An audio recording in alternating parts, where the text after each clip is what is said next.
Hi, welcome. My name is Dale McCluskey, and on this video, as part of my series called Learning Theory Breakdown, I'm going to be connecting dots when it comes to what's called the 4 quadrants, and based again on learning theory with how it's applied within the dog training world by way of building a picture, by way of motivating dogs to respond.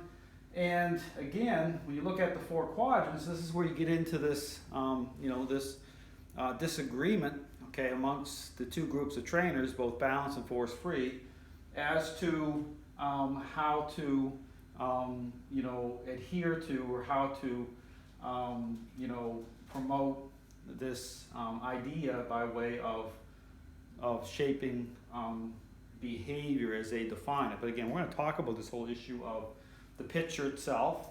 Again, really important to understand here, when you talk about the 4 quadrants, again, I've written this out here so you can kind of see it, how this is the interpretive narrative, okay, that's offered up in the dog training world by way, again, of responses, working within a response-based framework. But again, the key thing to understand here, and what really matters, you need to stay focused on, is the jumping off point, okay? And this is where, again, I talk about why this is flawed, okay, why the core tenet of this is inherently flawed.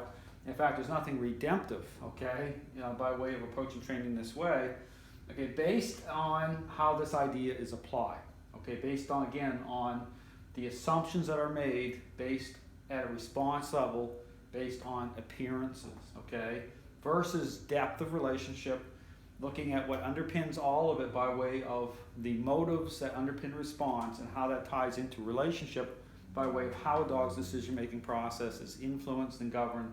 Dogs as social animals, and how they connect with us that way, okay? So again, understand this is focused on relationship, okay? This is the piece of the puzzle that, again, people need to understand here. And again, tying this back to the parenting example like always, okay? This is very important to help you understand why this is a flawed concept, okay? This is very popular. Balanced trainers, force-free trainers, all are in agreement with this at some level. And this is where balanced dog training, okay, balanced trainers have come into the dog training world and taken a hold of this as science-based. This is where you hear balanced dog training trainers make statements about saying balanced training is more science-based. And the reality is it's not more science-based. They just think it's more science-based because there's an appearance of, okay, so balanced training is more effective, okay, more successful than force-free training, which we're going to talk about once we talk about how influence is part of the equation. It's a type of spectrum. But understand, it's all flawed. So even as a balanced trainer, because you're in agreement with this and you're jumping in this way and you're superficially motivating dogs to respond, you're still going to be blame shifting, okay, guaranteed. Okay, and again, some of the stuff will actually seem to, as you blame dogs, it seems to make sense. Okay, it will at some level. Say it seems to make sense. I see something wrong with the dog or whatever, and they shove it off that way because understand, and when you see this more, the kind of underbelly of this stuff, how flawed it is, with dogs that have gained a higher level of control. When their need levels are higher, you're dealing with what I call the 1 percentile dogs, and then you start to come into agreement with this and try to build the picture this way, and again, at a certain level amounts to bribing dogs, you'll feel completely blindsided. Okay, something bad's going to happen, someone's going to get bitten and hurt probably, and it's happened, and dog's going to get put down, and balanced trainers will still blame it on the genetics of the dog, where it's really the genetics, the DNA of this idea, okay, how it's applied, this application. But understand here, okay, and I talk about the jumping in point, okay, with building a picture this way, with motivating dogs in a very superficial way to respond. This is where I get this whole issue about, okay, and this is the thing to look for, is when trainers use the word behavior, okay, they reference that word within this interpretive narrative.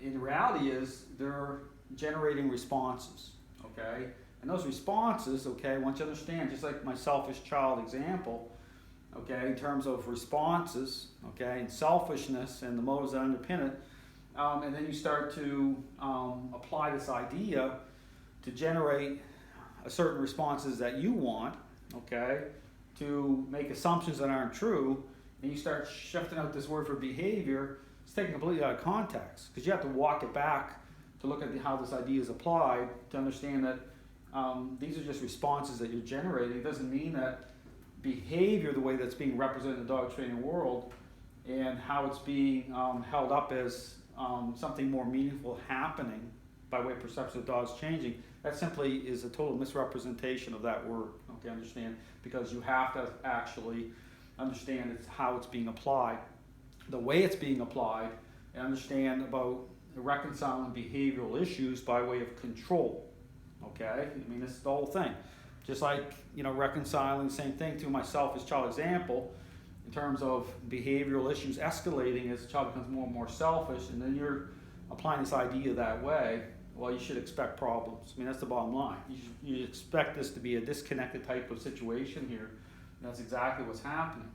So here you see, I've written the 4 quadrants on here. Now here's the thing, that this is where you get this division between balanced and force-free trainers, where they'll force-free trainers will say, well, you can just ignore having to use negatives.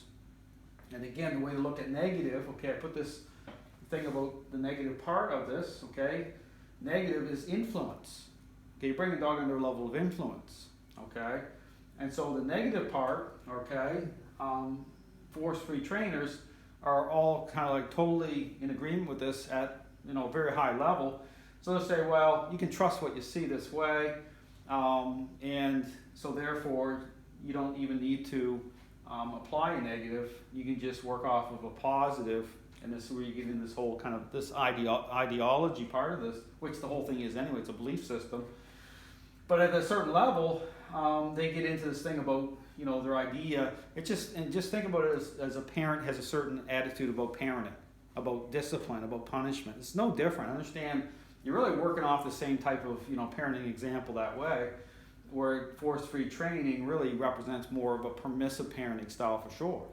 They have permissive attitudes about things. So, and this is why things get shoved off, and you'll see a really, really bad side of that, because you'll see a very high number of dogs being blamed and end up being destroyed, and they totally dismiss, the relationship side of things and as this being a problem. They won't even look at any of this. But I take it even further. Okay, balanced training, trainers won't actually step back and look at the core tenet of this. They've tried to add to it, okay, and they've added, and this is where the confusion comes in, because you are bringing influence into the equation, okay, and because, again, beyond this, intentional application of this idea through a specific training process, and I'll talk more of this in other videos, based on the totality of the relationship, and because we're interacting with dogs in certain ways all day long, certain things can override, okay, the negative aspects of how you're motivating dogs that way.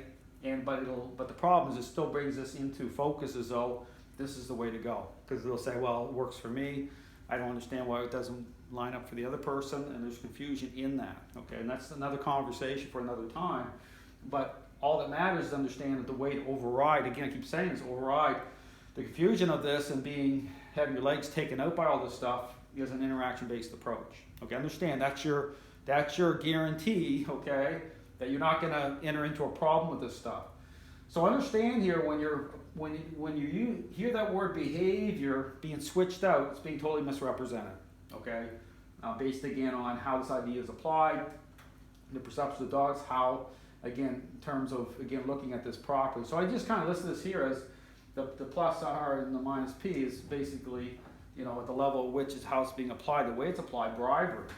Influence is still in the equation here, but because of how this is together, and because you're embracing this as is, and jumping in, balanced trainers jumping this way, it still leads to major problem because of the superficial nature in which you're generating responses that way, versus, again, interacting with dogs in a very intentional way. So we're going to leave it here. Again, this gives you kind of an overview of why it is that this is a problem, okay? Any way you kind of dice it and cut it, it's a problem. And again, the way to avoid problems is to totally not align yourself or come into agreement with this at all. I show very clearly the way that learning theory is being presented in the dog training world, it sets up tremendous problems based on its application. Okay, you have to walk this stuff back. But again, I encourage people to think about, consider the parenting example.